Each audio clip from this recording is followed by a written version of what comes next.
Buen día, Hugo. Qué placer poder entrevistarte hoy. Muy bienvenido. Vamos a hablar de lo que viene y de lo que está pasando. Está pasando mucho en tu área de expertise, así que es un placer tenerte acá. Buen día, Paz. Es raro esto, tener una amiga, colega y editora como entrevistadora. Es medio como... Sin concesiones va a ser esto, Hugo. No, planteaba recién, José, algo que me parece muy interesante que vos venís diciendo, que es que esta es la campaña más sucia desde el regreso de la democracia. Me gustaría que nos cuentes por qué.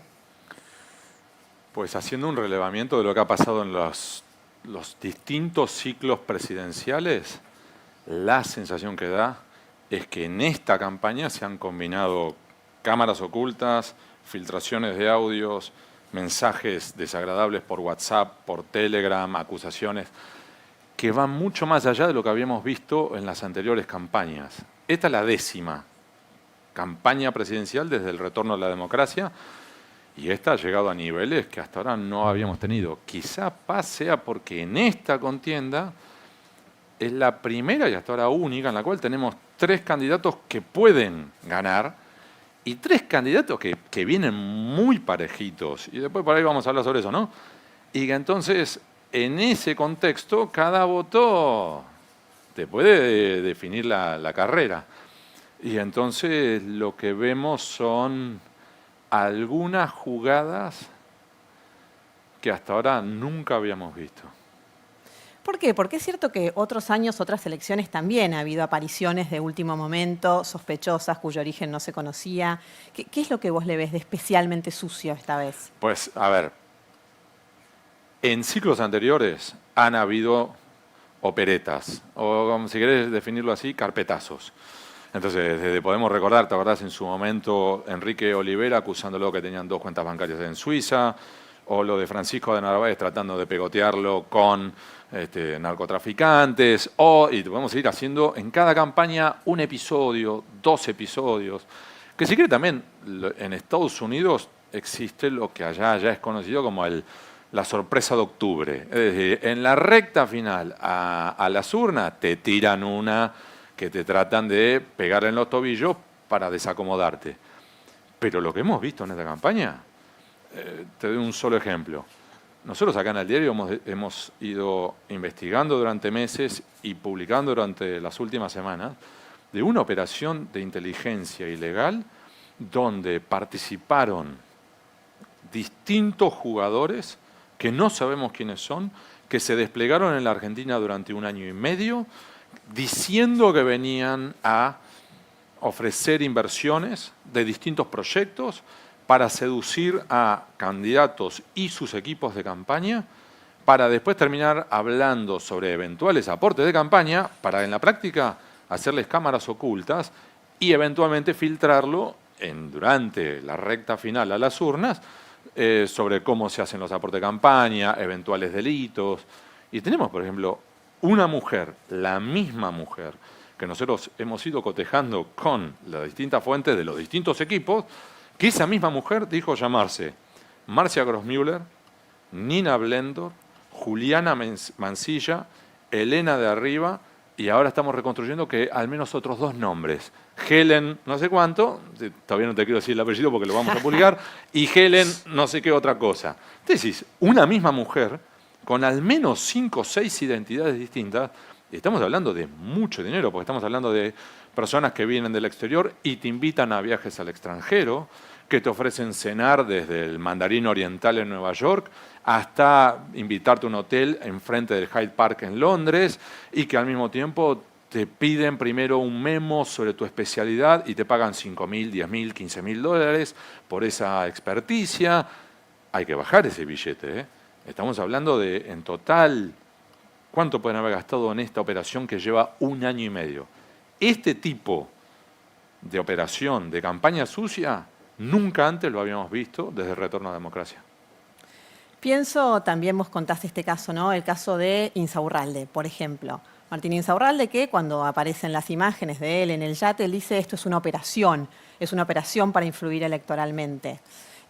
Incluso Patricia Bullrich dice los audios de Melconian son una operación. En este caso que vos estás planteando es bastante indudable que lo es, pero más allá de si son o no una operación, ¿qué tratamiento debería dársele? Y primero me gustaría saber en qué medida vos considerás que es operación y cuánto influye esto para la relevancia que deben tener estos casos y que les debemos dar. Hay una frase de Carlitos Pañi, de Carlos Pañi, nosotros le decimos Carlito, que es extraordinaria. Nos operan con la verdad. Claro, el problema es que nos operan con la verdad.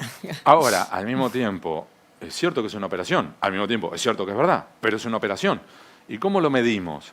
Es decir, ¿cómo se filtra? ¿Cómo sale a la luz? Vamos más atrás. Lago Escondido. Esos mensajes que salen a la luz de los intercambios entre jueces y fiscales.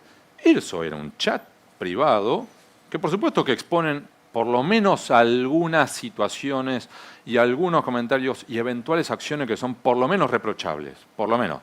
Pero son fruto de una filtración, de un espionaje, del ingreso sin autorización judicial a un teléfono celular.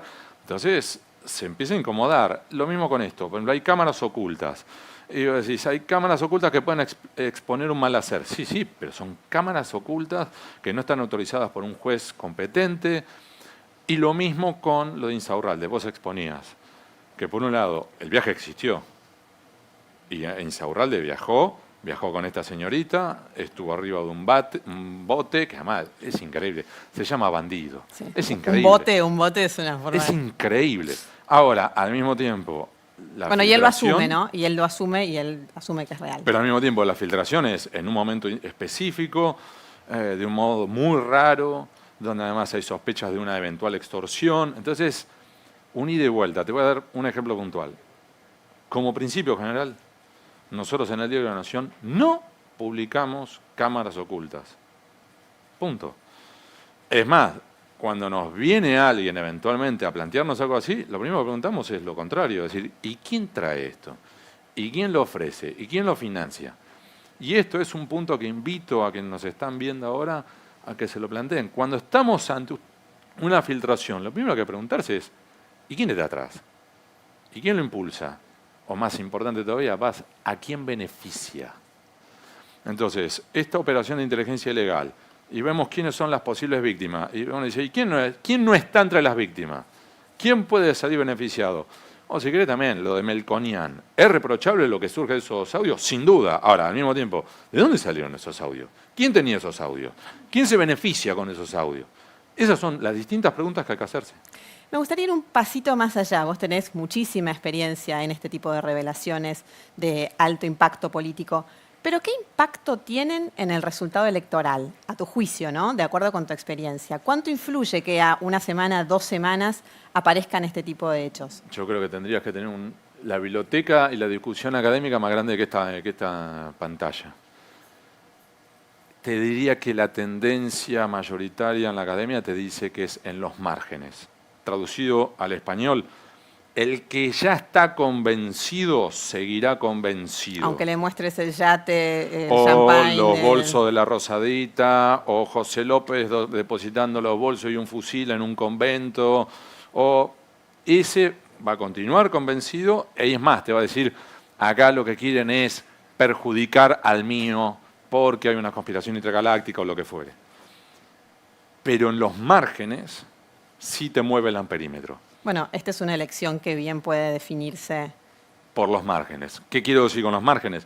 Significa contiendas que son tan cerradas, donde cada voto puede tornarse decisivo, porque eventualmente en una puja que se dirime entre un punto porcentual de un lado o del otro, es el que te puede eventualmente meter o sacar del balotaje. En ese contexto, una de estas filtraciones, una de estas operetas, te puede tumbar. Y aunque no sea opereta, o sea, vamos por incluso un hecho totalmente atroz, que fue el crimen de aquella muchacha en Chaco, que expone a su vez la dinámica de Merenciano Sala, que a su vez expone los vínculos con el gobierno de Capitanich. Sí, Capitanich perdió por poco, pero al mismo tiempo perdió. Claro, estás haciendo un ejercicio contrafáctico. ¿Qué hubiera pasado si no hubiera explotado ese caso? ¿Hubiera ganado o no hubiera ganado Capitanich? Y no lo sé. Pero en un contexto de extrema paridad, yo estoy seguro que Capitanich hubiera preferido siempre que esto no hubiera salido. Sí, no hay dudas. Me gustaría llevarte un minuto al tema financiamiento de campaña, que vos has trabajado muchísimo y has investigado como nadie. ¿Cómo estás viendo el financiamiento en esta campaña? ¿Cuán transparente está siendo? ¿Querés el título? Vos como editora. Adelante. Es una gran mentira. El financiamiento electoral es una gran mentira. ¿Lo puedo decir directamente a la cámara? Señor, Adelante. señora, usted que nos está viendo, una campaña electoral en la Argentina vale más o menos 100 millones de dólares. Ahora calculan que, bueno, algunos lo bajaban un poquito a 84 millones de dólares.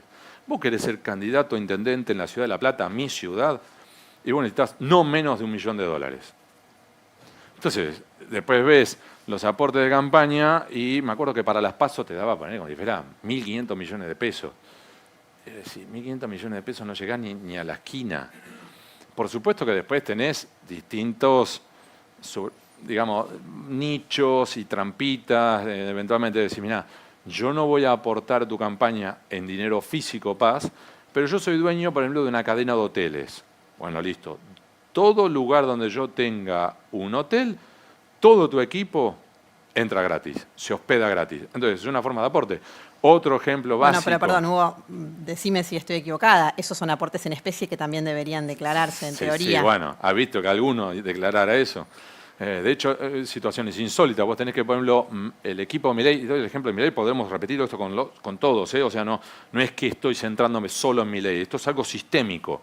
Pero, por ejemplo, el equipo, el espacio de Milei terminó declarando menos aportes que creo que eran como 4 o 5 partidos o frentes de izquierda. Es decir, ¿cómo es posible que Milei, que en teoría viene a representar y que tiene además mayor caudal de votos, termina teniendo menos aportes de empresarios o no empresarios que los representantes de la izquierda que quieren terminar con el sector privado? Exagerando las posiciones, ¿sí? Entonces, lo que tenés es una gran puesta en escena donde todos sabemos que una campaña sale muchísimo más en fiscales, fortunas, impresión de boletas, fortunas, compra de periodistas y de espacios y de entrevistas, fortunas, fortunas. Es uno de los rubros más caros de una campaña electoral. Bueno, todos lo sabemos y hacemos como que no sabemos. Ahora, no quiero ser injusto, la Cámara Nacional Electoral tiene muy buen equipo de investigadores, pero hacen lo que pueden, Paz, vos los conocés. Son de primera, pero son pocos. Y tienen que lidiar con todos los equipos de campaña, más toda la campaña. Es casi imposible.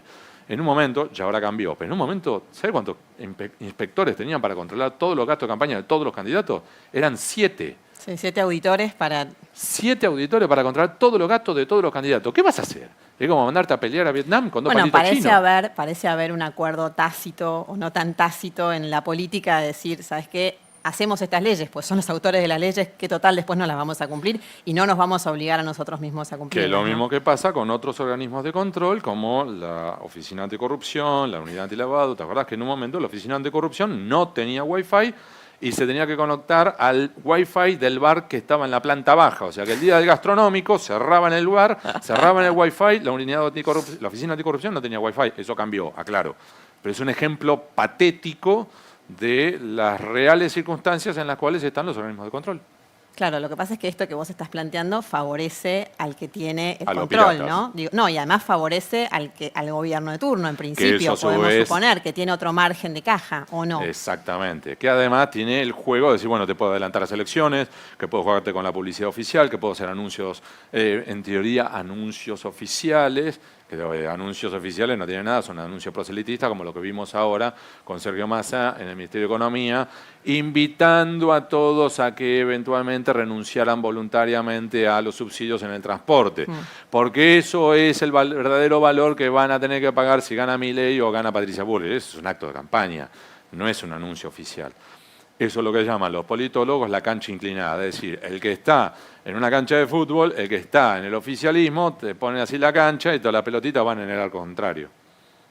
No vamos a hablar de fútbol o con nada hoy. Tripera, pincharrata.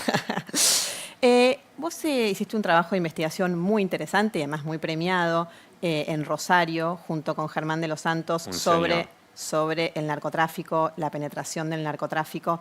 Y hablando de financiamiento de campaña, me gustaría preguntarte en qué medida vos ves que está penetrando el narcotráfico en el financiamiento de las campañas, si es algo que en la actualidad nos debe preocupar o encender alarmas. Sí. La respuesta corta es sí. Para ser justos, no hay indicios, al menos hasta ahora, de aportes del narco en las campañas presidenciales. Ya empieza a haber ruido a nivel de gobernadores, a nivel de intendentes de manera constante y en distintos puntos del país. De hecho, ya hay episodios, hay condenas, recordás aquello de Paraná, es decir, hay episodios. Y cuando a mí me ha tocado recorrer, por ejemplo, todo el eje hidrovía, y en distintas localidades de Corrientes, de Entre Ríos, hay por lo menos luces amarillas que se van encendiendo en el tablero de cómo está el narco desembarcando, entrando en esos territorios y diciendo, acá estoy. Que eso a su vez se puede potenciar cuando tenés candidaturas que se venden. Obviamente que lo que ha salido más a la luz es lo de Javier Milei, pero no solamente Javier Milei ha hecho episodios de este tipo. Otro de los métodos habituales... Es una autopista del narcotráfico para entrar dentro de la política, para ganarse una banca de diputados, por ejemplo. Correcto. Cuando vos tenés, que en todos los espacios, aclaro, en todos los espacios, se venden las candidaturas. Es decir, vos querés ser candidato a intendente, no intendente, déjame corregir, a diputado, sea provincial o nacional. Bueno, para ese puesto vale tanto dinero y tenés que ponerlo.